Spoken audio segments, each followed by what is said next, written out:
la forma de comportarnos. Eh, al gobierno no le gusta que tú planees. No, si está permitido planear. No, ¿quién dice que no? Que está prohibido. Lo que dice la ley es que hay que reportar. Bueno, vamos a ver si mi esquema es de los reportables. ¿Qué tal que mi esquema no es reportable? No pasa nada, no reporto. Ahora, si lo reportan, pues, ¿cuál es el problema? Que mejor que la autoridad lo sepa. Pues, no tienen por qué tener miedo. Si todo está dentro del campo de la ley, no tienen por qué tener preocupación alguna. Lo peor sería no reportarlo, porque entonces podríamos caer en una conducta no de esquema reportable, sino de evasión fiscal. Y evasión fiscal nos lleva al tema de la defraudación. Y la defraudación nos lleva a la delincuencia organizada, a la Ley Federal Nacional, al Código Penal, al Código Nacional de Procesos Penales, a la responsabilidad penal de las personas jurídicas. Por ello mi introducción. ¿Ok? Bueno. En el primer informe de gobierno del presidente, que como ustedes recordarán, es el 1 de septiembre de cada año, ¿sí? 1 de septiembre, tiene que entregar el informe de gobierno.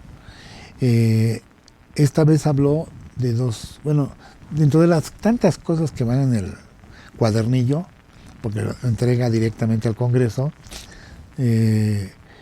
dice, vamos a hacer dos cosas. Lo van a encontrar en las páginas 225 a 226 del primer informe de gobierno, para que vean, para que no batallen de leer todo el informe. Si tienen tiempo ahorita que no están haciendo gran cosa, pues aprovéchenlo. Bueno, dice, no más incrementos impositivos. No hay impuestos, por lo menos en este primer informe de gobierno. No hay más impuestos. Y lo que sí, adecuaciones del marco tributario, que precisamente son las adecuaciones que acabamos de ver. Las reformas del 8 de noviembre y del 9 de diciembre. Y vean lo que dice en las páginas 225. Combate a la elusión y evasión fiscal. O sea, tanto la elusión, que no es delito, como la evasión, que sí es delito. Yo ahorita haría una precisión para diferenciar qué es una de la otra. Y dice, vamos a usar nuevas y mejores herramientas tecnológicas en todo el proceso tributario. Porque eso ha permitido facilitar el cumplimiento de las obligaciones fiscales, mejorar el control de las operaciones y detectar posibles mecanismos de evasión y elusión fiscal. Esto lo da a conocer en su primer informe. Y estos son los resultados a los que nos lleva este primer informe. Del 1 de diciembre al cierre de junio, se incorporaron más de 459,000 contribuyentes bajo el esquema de comprobantes fiscales digitales por Internet. 459,000 contribuyentes que se sumaron a los FDIs. Entre diciembre de 2018 y junio de 2019 se emitieron 4.5 mil millones de facturas electrónicas, 15.9% respecto al año anterior. Derivado de la simplificación de los servicios electrónicos, el SAT realizó devoluciones automáticas de manera ágil y rápida.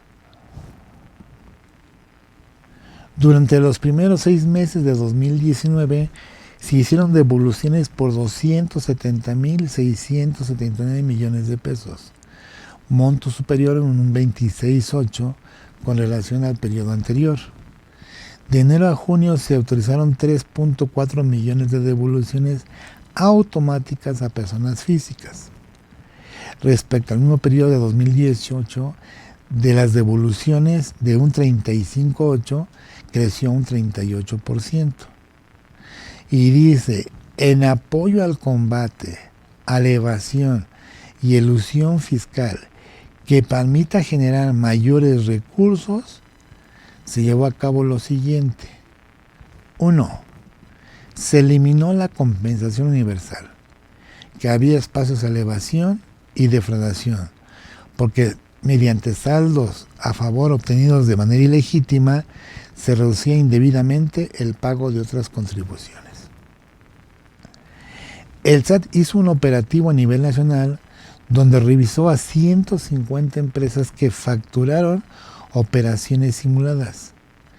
El operativo consistió en revisar y visitar y suspender a 150 empresas que llevan a cabo este tipo de prácticas. Además, se colabora directamente con la UIF para profundizar las investigaciones y para el cruce de información.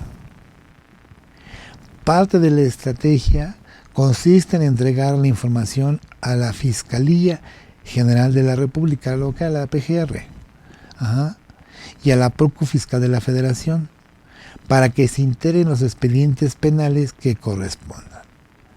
En junio de 2019 se presentaron en ese mes 23 denuncias ante la Fiscalía General de la República en contra de empresas que deducen operaciones simuladas. No contra EFOS, contra EDOS, los que deducen. Esto es parte del primer informe de gobierno. Y ahí nos deja en claro que una de las estrategias para fomentar el cumplimiento de obligaciones fiscales es usando las herramientas tecnológicas, los cruces de información. Y todo aquello que sea anómalo o que no guarde congruencia o relación con el hecho, pues de inmediato se le turna a la Procu Fiscal por parte del SAT y le dan vista de inmediato a la UIF y le dan vista, por otro lado, a la Fiscalía General de la República, la PGR, para que ellos continúen con las investigaciones y, en su caso, a las acciones que haya que enfrentar por los supuestos delincuentes fiscales. Entonces, el SAT pues, está utilizando hoy toda la tecnología para verificar pues, todo tipo de operaciones. ¿En qué medida lo hará? Aleatoria, al azar, cuando hay picos, los famosos comportamientos irregulares de las empresas. Ya ven que luego en las empresas tenemos los famosos picos, caídas y subidas, caídas de recaudación, subidas de recaudación, así los llaman ellos, porque de repente una empresa que viene pagando tal, de repente cae y paga mucho menos, entonces eso es un pico, llama la atención y el SAT le pregunta al contribuyente cuál fue la causa, los manda a llamar, y si de eso deriva una orden de visita, una inspección, una revisión de gabinete, una electrónica, pues la autoridad despliega su fortaleza, sus armas y va sobre ese comportamiento para determinar si hay o no la posible comisión de una cuestión delictiva. Entonces, quise platicarles esto para que no se confíen. Y yo espero que el SAT y el fisco mexicano y el presidente, pues este año hay un poco de conciencia, este 2020, porque yo creo que nos reactivaremos, si bien nos va, por ahí de junio, julio. Todavía no estamos en fase 3, estamos en fase 2. Yo siento en lo personal que hay cifras manipuladas, hay muchos casos de neumonía y así es como salen las actas de defunción, neumonía. Entonces todavía no llegamos a los límites del COVID-19. Entonces, calculo que todo abril y mayo todavía estará en una etapa de recuperación del país y será hasta junio cuando se reactive la economía. Esperemos que el SAT no se ponga tan agresivo el resto del año para que las empresas puedan recuperarse de este impacto de no ventas, no ingresos, sí gastos. Me han preguntado mucho, ¿qué hago con mi personal? ¿Lo doy de baja? No puedes dar de baja. No está declarada la contingencia sanitaria. Está declarada una emergencia sanitaria. Cuando hay contingencia sí podemos no dar de baja. Ahí nada más pagamos un mes de salario mínimo. Pero en este momento, al haber una contingencia sanitaria, no hay contingencia y por lo tanto el pago del salario es íntegro. Y lo que hay que hacer es home office. Si no es una actividad esencial, pues trabajen en su casa. Hay empresas que están pagando mitad de salario, hay empresas que han despedido a su personal. Me han preguntado qué hacer. Y digo, bueno, mira, hay una posibilidad, está el artículo 429 de la Ley de Trabajo, la famosa suspensión colectiva de la relación laboral, y puede ser por dos causas, la fracción primero a la última fracción. La incosteabilidad, que es la última fracción, ya no tienes ingresos, eres incosteable, o sea, ¿cómo generas riqueza? No puedes pagar los salarios. Y la otra sería la causa de fuerza mayor o caso fortuito. Aquí es una causa de fuerza mayor. No una contingencia sanitaria, no hemos llegado a esa etapa. Entonces, a este momento estamos ante una emergencia sanitaria y lo único que hay es, a lo sumo, es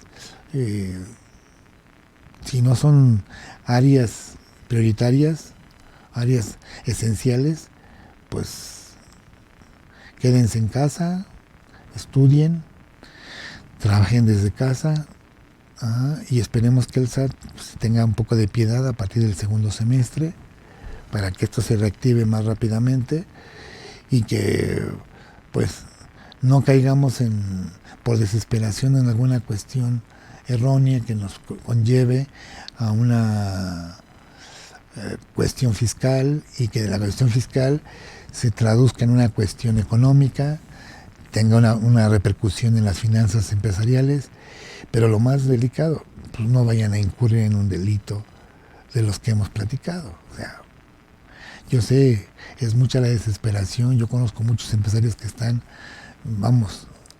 pero ahorita más que muertos, vivían al día, proveedores, salarios, y no están produciendo, no están vendiendo, puesto que no les están comprando. Entonces están en una contracción económica. Bueno, pues ya se habló, ¿no? Hablamos de una recesión. El crecimiento de México esperado va a ser de -4. Hay quien habla de hasta un -7, imagínense. El crecimiento de 2020. Entonces, está muy difícil la situación como para que el fisco todavía pues nos quiera presionar con lo de las querellas, las denuncias penales, la procu fiscal, la Fiscalía General de la República. No, hombre. Digo, ese tema, de verdad, es un tema que tal vez no sea su momento el platicarlo, pero de verdad que pensé en impartirlo porque no quiero que el contribuyente caiga en desesperación.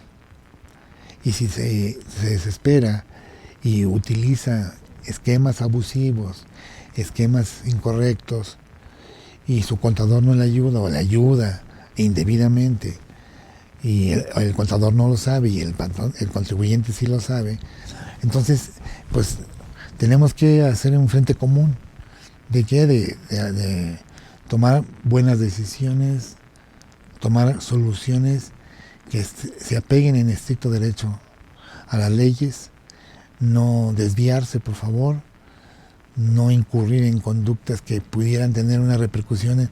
No digo de inmediato. Recuerden que la autoridad tiene 5 años para revisar. Entonces pudiera revisar en 2025 el comportamiento del 2020. Y en 2025 ya no tenemos ni vida ni coronavirus. Pero sí tenemos facultades de comprobación. Y Dios no lo quiera, que un empresario con tal de levantarse, pues deje de pagar sus impuestos, o quiera pagar menos, utilizando esquemas de riesgo. Esa es la intención de esta charla. Ayudar al empresario a que retome el rumbo, pero correctamente. Que no se coloquen estas hipótesis, porque estas hipótesis, como les decía, son muy delicadas, son de prisión preventiva oficiosa, son delitos patrimoniales. La autoridad hacendaria pues obviamente va a querer recaudar más. Lo vimos. No hubo prórroga para declaración anual de personas morales, no hubo prórroga para declaración de personas físicas, no hasta ahorita no ha habido prórroga. Entonces el SAT ya ha estado actuando, haciendo requerimientos, invitando a los patrones, invitando a los contribuyentes. El IMSS es el que ha estado un poquito más mesurado, pero el SAT dio a conocer un comunicado en el cual se suspendían los plazos de las visitas domiciliarias, de las revisiones de gabinete, por efectos de esta emergencia sanitaria, pero no significa que esté parando. Ellos siguen trabajando. Entonces, mi comentario va en relación a que 2020 sé que es un año muy difícil, va a ser un año muy difícil para México y para el mundo. Yo creo que este año es histórico para todos los países por todas las consecuencias que está generando esta pandemia, y la desesperación puede llegar a las cabezas de los empresarios y los contadores se pueden contagiar. Entonces no se me desesperen, no vayan a incurrir en prácticas lesivas, no dañen de por sí ahorita patrimonio nulo y luego una mala práctica fiscal, una mala praxis fiscal, pues más daño económico. Y si de la práctica fiscal hay la comisión de un delito, puta, qué necesidad. Entonces sí recomendaría, exhorto a mis amigos, a los que me han seguido por el paso de los años, a los que me escuchan por medio de programas en los cuales he participado, cursos, clases, etcétera. Tratemos de rescatar a los empresarios, porque son los que generan el empleo, son el motor de la economía, pero rescatarlos por el camino de la derecha, de la rectitud, el camino de la conciencia. No significa que, oye, no, pues es que quieres que paguen, no, que paguen sí, pero que paguen lo justo, que conozcan la ley, que sepan qué pueden hacer y lo que no pueden hacer. Hace rato ya les dije lo que no deben de hacer, desde el punto de vista civil. Así les haré cápsulas de lo que no debes hacer desde el punto de vista laboral, lo que no debes hacer desde el punto de vista societario, lo que no debes hacer desde el punto de vista penal, que ya lo vimos. No me hagan nada del 421 al 422 al 421 al 425 del Código Nacional de Procedimientos Penales, si son personas jurídicas. No me hagan eso, punto. Y despreocúpense, si no hacen del 421 al 425, ¿qué les preocupa? Nada. No hagan el 167 del Código Nacional de Procedimientos Penales. No se coloquen en el artículo 2 de la Ley Federal contra la Delincuencia Organizada. No se coloquen en el 11 y 11 bis del Código Penal. Porfa. Si no me coloco ahí, todo este tema que hemos platicado este día es solamente conocimiento y cultura. De no ser así, entonces habrá que ver que puede haber una contingencia. Bien. Quise correlacionar el BEPS con la reforma fiscal de 2020. El artículo 2, o sea, el párrafo segundo y quinto, 2 y segundo párrafo y párrafo quinto, habla del establecimiento permanente, que curiosamente es el punto de acción 7 del BEPS, lo que es evitar el uso abusivo del establecimiento permanente. El artículo 3 de la Ley de Renta habla de la excepción de la constitución de establecimientos permanentes. Curiosamente es el 7 del BEPS. El artículo 4 de la Ley de Renta habla de los instrumentos híbridos, que curiosamente es el mecanismo híbrido del punto 2 del BEPS. Ingresos generados a través de entidades extranjeras o figuras jurídicas transparentes, que es el artículo 4A de la Ley de Renta, es normativa sobre el punto 3 que está en el BEPS. Y entidades extranjeras transparentes 4B de la Ley de Renta es la normativa del mismo 3 de la acción BEPS. Para que vayan viendo cómo el BEPS fue prácticamente el origen de la reforma fiscal de 2020. No es una reforma fiscal emanada directamente por el presidente, es una reforma fiscal que viene más por el lado internacional que por el lado nacional. De alguna manera alineándonos a los países de primer mundo. Ahorita ya no sabemos quién es primer mundo con esta crisis, pues todo el mundo está padeciendo lo mismo. El último párrafo del artículo 5 de la ley del ICR, negar el acreditamiento indirecto cuando el pago del dividendo haya sido deducible para el pagador, tiene que ver con los mecanismos híbridos del artículo 2, mejor dicho, del punto 2 del BEPS. Y el artículo 28, la fracción 23, acuérdense que no será deducible los pagos realizados a partes relacionadas o a través de un acuerdo estructurado cuando los ingresos de la contraparte estén sujetos a un régimen fiscal preferente, es decir, a un paraíso fiscal. Ese es el uso abusivo, es el punto 6 del BEPS, el uso abusivo de tratados, el treaty shopping, como se le llama. La deducción de intereses en la fracción 32 del artículo 28 dice que será ajustada por un 30% como límite de deducción de intereses netos. Es la famosa evita fiscal, ahorita les platico qué es evita fiscal.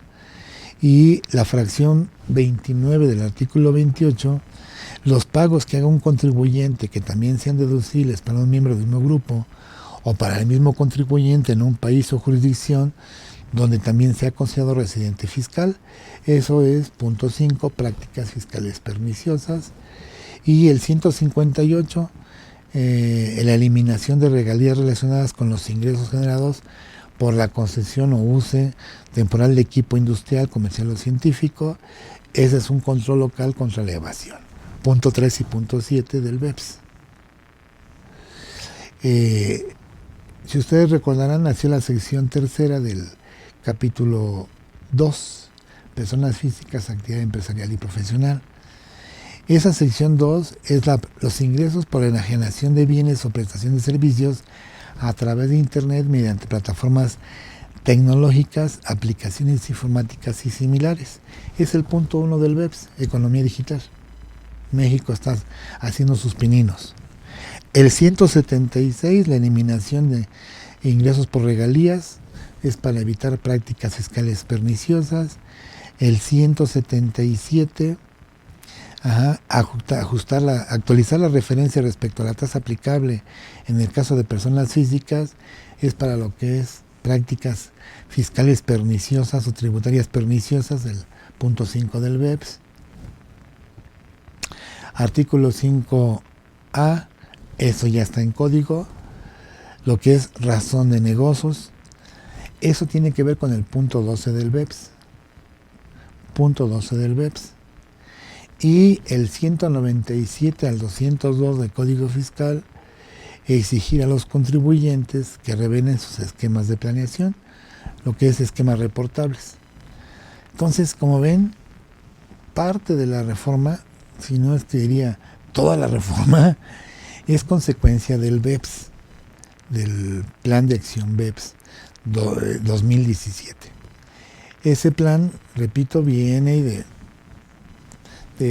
un estudio que hace la OCDE en alianza con el G20, y le dicen a los países miembros, a ver, vamos a trabajar internamente en estas acciones para tratar de frenar pues evasión fiscal, elusión fiscal, planeación agresiva, doble tributación, economía digital. Y pues México no se puede hacer a un lado. Recordemos que dependemos mucho de la economía gringa, de la economía americana. Gran parte, si no es que 80% promedio, lo exportamos a Estados Unidos. Somos un país altamente exportador. Nuestro principal consumidor es Estados Unidos. Refacciones, vegetales, frutos. Somos ahora sí que el patio trasero de Estados Unidos. Y bueno, pues Estados Unidos es miembro de este grupo y allá son mucho más estrictos. Allá la cuestión fiscal es muy estricta. Situación que no acontece en México. En México es ha sido un poquito más laxo, y yo creo que ha sido por los gobernantes, ha sido no nada más por el empresario, o sea, todo ha participado. Y ahora estamos viviendo una etapa donde la fiscalización es más agresiva, es menos amable. Nunca ha sido amable, ¿no? Desde luego. Pues la fiscalización es dura.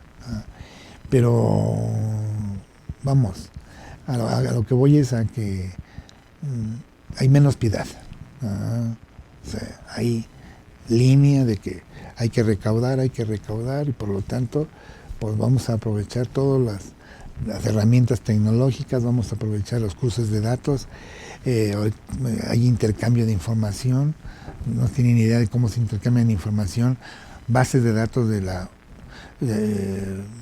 INEGI con el SAT con el IMSS con la STPS, el STPS a su vez con la UIF, ¿no? Hoy un cruce de información impresionante, que es lo que les está dando a las autoridades, tantísimas fuentes de información. Bueno, ¿qué es EBITDA? Es una sigla,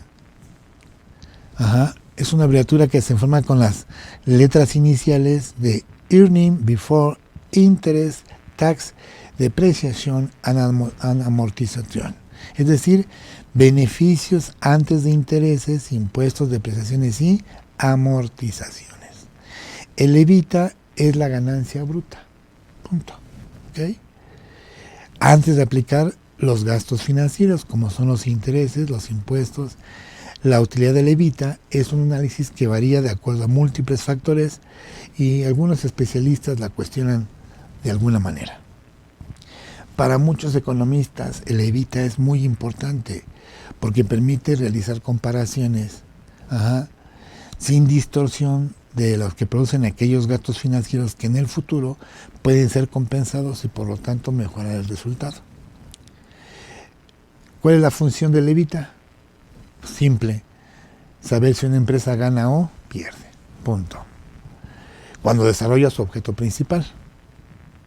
Por eso deja fuera a los impuestos, al pago de intereses y a las amortizaciones y depreciaciones. Eso está fuera, la ganancia bruta. Se utiliza para comparar el desempeño de dos empresas. Por ejemplo, tenemos la empresa A, la empresa B, a ver qué tal EBITDA tiene una, qué tal EBITDA tiene el otro, y en función de eso pues podemos tomar mejores decisiones. Y obviamente se centra en su actividad principal, es decir, cuál es el objeto principal de la empresa. Porque luego ya ven que tenemos actas constitutivas que, por Dios, me impresiono cuando veo 55 objetos sociales, hasta la venta de tanques de guerra, o la venta de aviones, o armado de aviones y yates, cuando la actividad principal es la venta de sombreros, por ejemplo, ¿no? Le ponen tantísimas cosas que va a hacer la empresa. Entonces hay que desentrañar cuál es la actividad principal del negocio, porque esa es la generadora de la riqueza. Puede ser que tenga 3 o 4 fuentes alternas de ingresos, pero no son principales, no son las prioritarias. Por lo tanto, los ingresos brutos son aquellos que salen de la actividad principal del negocio. Vamos a pensar que esta